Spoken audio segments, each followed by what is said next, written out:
언젠가 가이드 포스트라고 하는 그 유명한 잡지의 카바에 아주 제가 낯익은 얼굴 한 분이 나타나는 걸 보았습니다. 그 조엘 어스틴이라고 하는 젊은 목사님입니다. 휴스톤에서 목회하시는 성공적인 목회자인데, 그 목회자의 그 얼굴이 크게 이렇게 잡지에 나왔는데, 그 내용인즉은 이렇습니다. 어느 날 목사님의 사모님이 목사님이 자동차를 몰고 나가서 세차장에 가서 세차를 했습니다. 대개 그렇습니다. 저도 토요일 날은 꼭 차를 세차합니다. 그래서 주일날 교회 나갈 때 깨끗한 차를 가지고 가려고 그렇게, 다른 때는 세차 잘 안 합니다. 꼭 토요일 날만 꼭 세차를 하는데, 이 사모님이 대신 차를 가지고 나갔더라고요. 근데 그 세차장이 자동 세차장이니까 기계가 돌아가면서 이렇게 세차하는데, 그 기계가 좀 고장이 나가지고 목사님의 자동차 그 지붕을 전부 다 얽어버려서 이렇게 당하게 긁어놨단 말이에요. 그래서 사모님이 그걸 보고 화를 발끈 내가지고 뭘 이따위냐 그래가지고 난동을 부렸어요. 그 화가 잔뜩 난 상태에서 집에 돌아와서 또 남편한테 그 얘기를 했습니다. 이 자동차를 이렇게 버려놨다고 난리를 쳐서 목사님이 나가보았대요. 자동차 가보았더니 그 지붕을 이렇게 좀 긁었는데 뭐 별로 그렇게 흉하게 되진 않았어요. 그래서 조엘 오스틴 목사님의 말이, 그 지붕에 무늬를 그려놓은 차는 많지 않은데 그 제대로 좀 글을 좀 이렇게 긁어놓았는데 뭐 그렇게 흉하지 않구만. 그리고 나서 그 다음 말이 중요합니다. 당신 그 집에서 화를 냈다며 그 일하는 종업원이 이걸 이렇게 하고 싶었냐, 이렇게 차를 버려놓고 싶었냐고 그런 마음이 있었느냐고. 그렇지 않겠지. 그러면 왜 나무라느냐고. 그 행위에는 의지가 없지 않았느냐, 뜻이 함께하지 않았는데 왜 종업원을 나무랬느냐. 당신 큰 실수했다고, 다시 돌아가서 사과하라고 그랬다고 합니다. 여러분, 어떤 행위든 간에 거기에 지식이 동반하고 그 다음에 의지가 함께 해야 됩니다. 의지가 있을 때 그거를 철학적으로 행위라고 합니다. 의지가 없는 행위는 그건 정신병자의 일이니까 그건 행위라고 할 수 없고 도덕적 책임을 물을 수 없다, 그런 얘기입니다. 여러분, 모든 행위의 의지가, 이게 참 중요한 것입니다. 뜻이 함께해야 합니다. 맥레건이라고 하는 유명한 교수님의 Change is Everybody's Business라고 하는 그런 책이 있습니다. 그 책의 제목은 Change is Everybody's Business인데, 번역하는 사람이 너무 재미있게 번역을 했어요. 번역문에는 이렇게 책 이름이 나옵니다. 바보들은 항상 결심만 한다. 바보들은 항상 결심만 한다. 이 책 전체의 내용이 그거예요. 하니까 이렇게 아주 의역을 해버린 걸 보고 책 제목이 너무 마음에 들었습니다. 여러분, 세상은 정신없이 변합니다. 소위 radical change라고 합니다. 뿌리째 근본적으로 상상할 수 없을 만큼 변하고 있습니다. 특별히 우리 나이 든 사람들은 정신이 하나도 없어요. 어떻게 이런 일이 있나? 있습니다. 상상할 수 없는 일들이 우리 앞에 지금 전개되고 있습니다. 그러면 어떻게 대응하느냐가 중요합니다. 이 변화에 어떻게 대응하느냐? 먼저는 지식이지요. 그렇죠. 지식이 있어야죠. 알고 대해야죠. 모르고 대하면 안 되죠. 그래서 공부해야 돼요. 정신 차려야 돼요. 도대체 이게 뭘 의미하느냐, 어디로 가느냐 알아야 되겠어요. 지식이 있고 대응해야겠죠. 그다음에 또 대응할 수 있는 능력과 기술이 있어야 돼요. 지식은 있는데 능력이 없어요. 그러면 그 대응할 길이 없죠. 그러면 가장 중요한 것은 신념입니다. 이 많은 변화에 대응할 수 있는 대책은 신념입니다. 확실한 신념이 있어야 되는데, 그래서 say believe, do believe라는 유명한 말을 합니다. 말로만 결심하고 행동으로 결심하고. 여러분, 말과 행동 함께 가야 비로소 바른 행위가 되고 그 미래를 보장할 수가 있는 것입니다. 확실한 목적을 향한 결단, 아주 중요합니다. 그 유명한 스티븐 코비라고 있죠. 성공하는 사람들의 7가지 습관이라는 책을 써서 아주 베스트셀러 작가가 된 분인데, 아마 17년 동안에 3,500만 부가 팔린 유명한 책입니다. 이 책이 성공하는 사람들의 7가지 습관, 그 책에 나오는 한마디가 여기 기억되고 있습니다. 인생에서 지름길은 없지만, 여러분 꼭 잊지 마세요. 요행은 없어요. 우리에게 결정적인 것이 바로 이거예요. 지름길이 있다고 착각을 해요. 인생에 지름길은 없다. 그러나 올바른 길은 있다. 의미 있는 인생은 속도와 능률로 이루어지는 것이 아니라 얼마나 빨리 하느냐, 얼마나 성공했느냐가 아니라 왜 그 일을 했느냐. 목적에서 성공은 평가되어야 한다 하는 것입니다. 칼 힐터라고 하는 유명한 분이 이렇게 우리에게 말해줍니다. 인간에 있어서 최고의 날은 자신에게 주어진 사명을 발견하는 날이다. 내가 왜 세상에 태어났나? 그것을 아는 바로 그 순간이 최고의 날이 될 것입니다.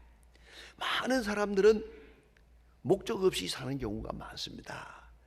그냥 충동에 끌려서, 본능에 끌려서 배고프니 먹고 졸리니 자고 뭐 그런 겁니다. 그냥 그럭저럭 이렇게 살다 보니까 한 세월 다 살았어요. 뭐 그렇다고 내가 무슨 목적을 가지고 살았나? 아무리 물어봐도 목적이 없어요. 그렇게 살았어요. 이게 바로 인생이 잘못 가는 길이고요. 두 번째는 잘못된 목적을 세웠어요. 확실히 그건 잘못된 거야. 그리고 일생 후회하는 겁니다. 그러지 말았어야 하는데, 가장 인간적인 고통은 후회라고 하는 고통입니다. 그때 그러지 말았어야 되는데, 아니 확실히 나는 잘못 살았다, 그렇게 남은 생을 산다는 건 참 비참한 것입니다. 또 하나는 목적이 있고, 그렇다면 목적을 실천할 수 있는 실천 능력이 있어야 됩니다. 그리고 오히려 살아가면서 목적을 다시 재확인합니다.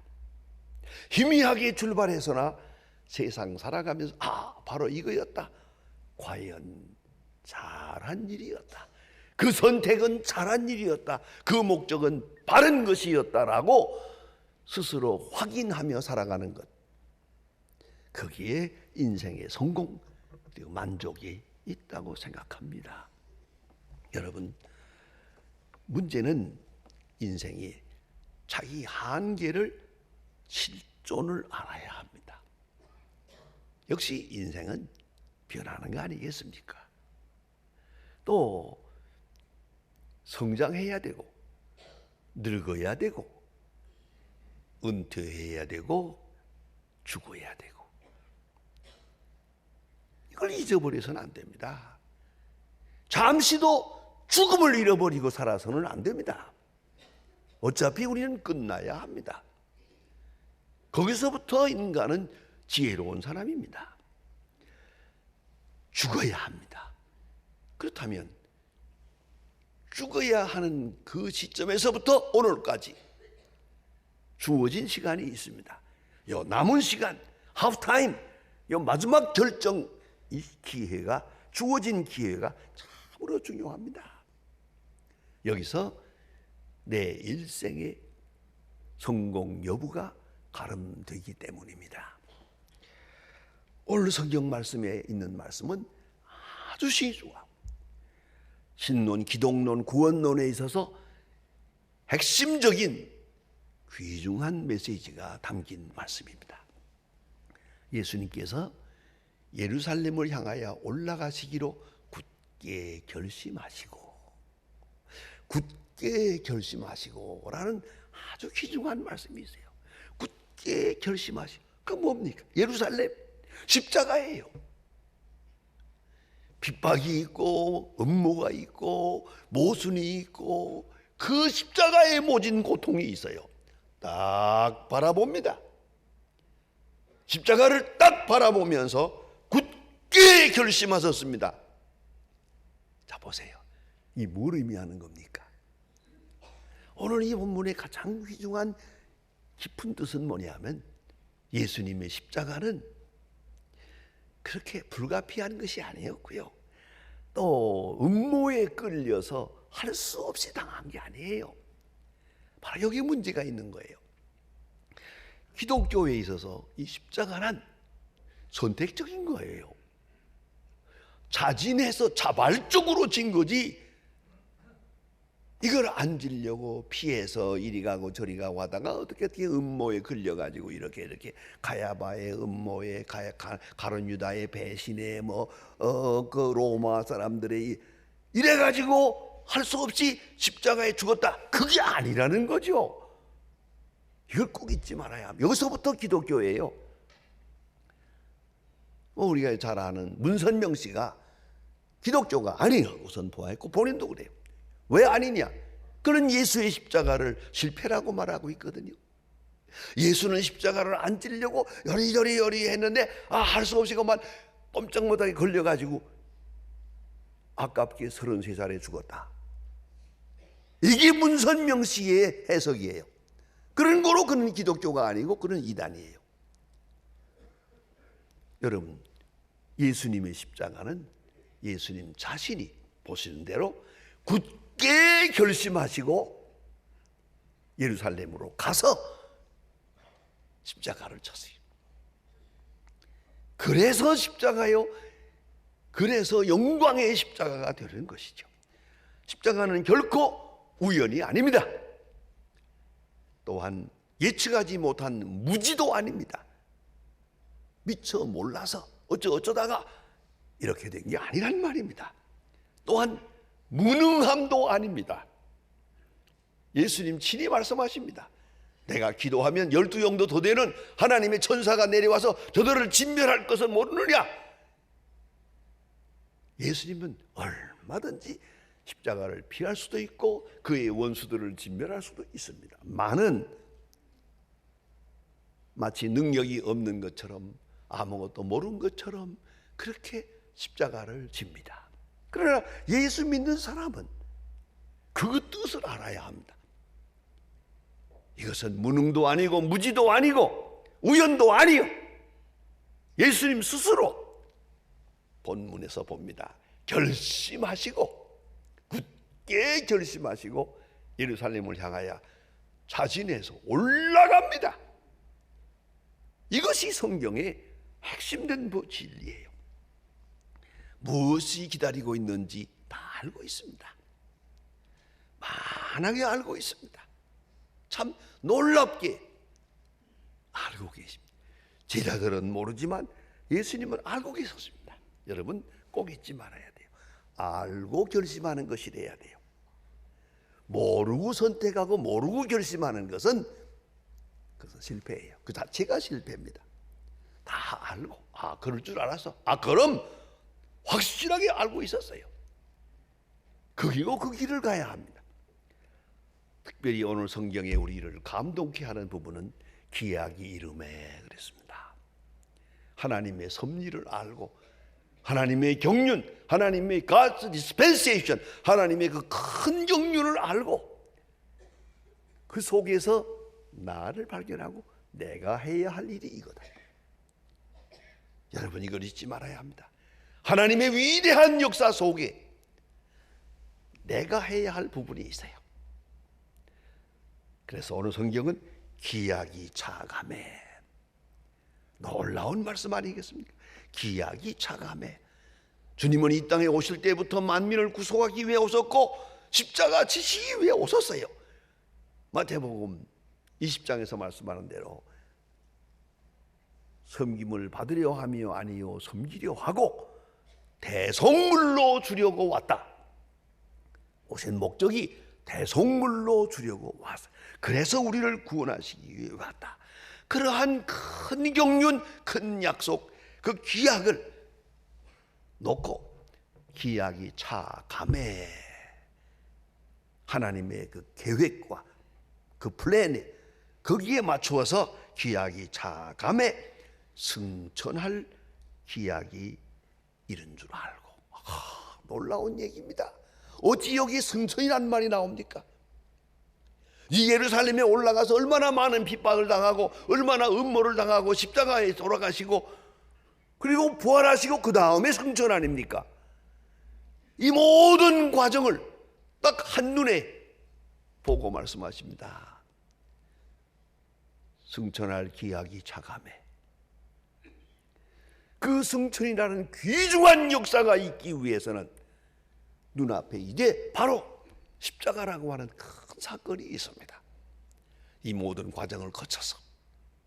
그래서 저는 요한복음 16장에 예수님이 하신 말씀을 늘 마음에 새겨봅니다. 십자가 지시기 바로 몇 시간 전입니다. 이제 바로 눈앞에 체포가 있고 십자가가 있고 그 다음에 그 모진 고통이 있고 그 기가 막힌 사건들이 눈앞에 있는데 이 과정을 거쳐서 하나님 앞으로 갑니다. 그래 예수님 말씀하십니다. 아주 영적 통찰력을 가지고 말씀하십니다. 아버지께로 가노라. 나는 아버지께로 가노라.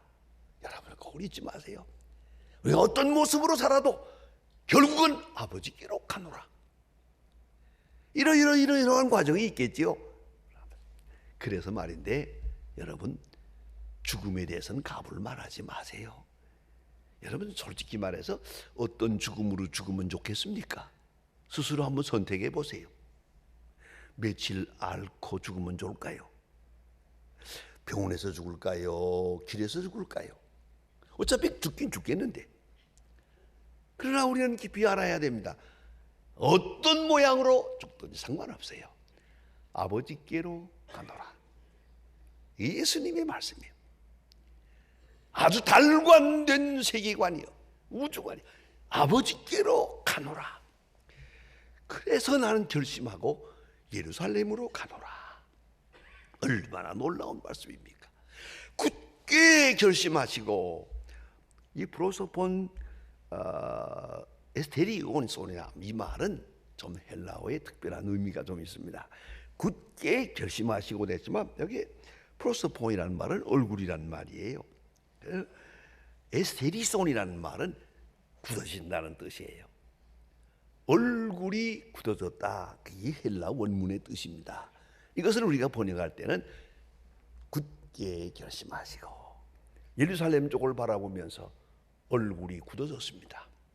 확실해졌습니다. 깊은 결심이 결단이 거기 나타났습니다. 예수님의 마음속의 말입니다. 그걸 이렇게 표현하고 있는 것입니다. 이제부터는 불변입니다. 이걸 아셔야 됩니다. 이제부터는 타협이 아닙니다. 이제부터는 밀어붙이는 겁니다. 이 길을 가는 겁니다. 절대 타협이 없습니다. 그래서 이제부터는 거침없이 제사장을 향해서 말씀하시고 바리새인을 향해서 책망하시고 화이설진저 바리새인들이여 말씀하시고 만민의 기도하는 집을 어찌하여 강도의 굴을 만드느냐. 막 예루살렘 성전을 청소하지 않습니까? 이 과감한 역사가 깜짝 아니 그 온유 겸손한 예수님이 어떻게 이렇게 돼? 그뿐만 아니라 이제 다음 주일이 우리가 종료 주일입니다만, 아니 나귀를 타고 예루살렘으로 올라갑니다. 이거 어디 이런 용기야? 이 결심에서 오는 거예요. 다 아시고 그 결과도 아시고 마지막에 어떻게 될 것도 아시고 다 알고 이 이벤트를 하는 겁니다. 이 세레모니를 하는 겁니다.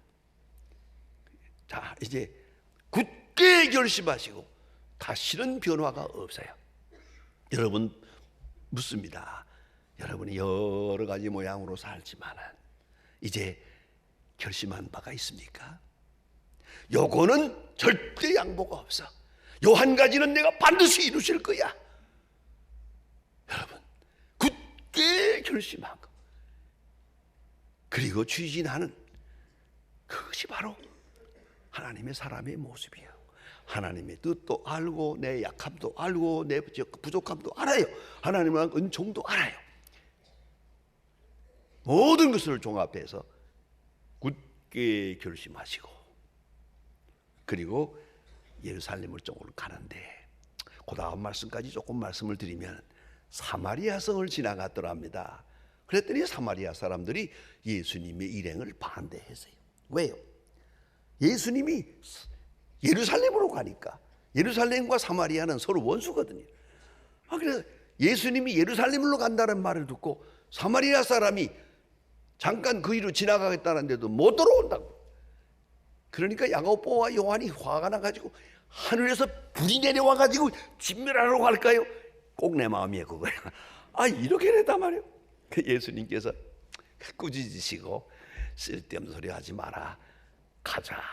그리고 다시 돌아서 먼 길로 해서 예루살렘으로 갑니다. 왜? 굳게 결심했잖아요. 저런 시시한 일에 신경 쓸 필요 없잖아요. 남이 오해하든 말든 그 긴 설명할 시간도 없어요. 굳게 결심하시고 호련히 갑니다. 예루살렘을 향하여 갑니다. 요한복음 10장 18절에 보면 예수님 유명한 말씀을 하시죠. 누가 나를 빼앗는 게 아니라 스스로 버리노라. 스스로 버리노라. 그것이 예수님의 길이었어요. 삶의 목적을 선택하고 하나님의 경륜 속에 있는 나 자신을 발견하고, 그리고 오늘 현 시점이 무엇을 의미하는지를 알고 사는, 제발 모르고 살다가 뒤에 후회하지 맙시다. 허둥지둥 살다가 잘못 살았다 이렇게 말하지 맙시다. 다 알고 굳게 결심하고 차곡차곡 살아가야 할 것입니다. 한 발자국 한 발자국 디뎌야 할 것입니다. 사도 바울은 유명한 고린도전서 1장 25절에서 말합니다. 내게 주신 하나님의 경륜을 따라 그는 확실히 예수의 제자입니다. 내게 주신 하나님의 경륜을 따라 내가 이방인의 사도가 되었다. 그걸 알고 있는 사람입니다. 이 결단, 이 결심 속에 용기도 있고 지혜도 있고 여유도 있고 너그러움도 있고, 그리고 항상 승리가 함께 할 것입니다. 기도하십니다.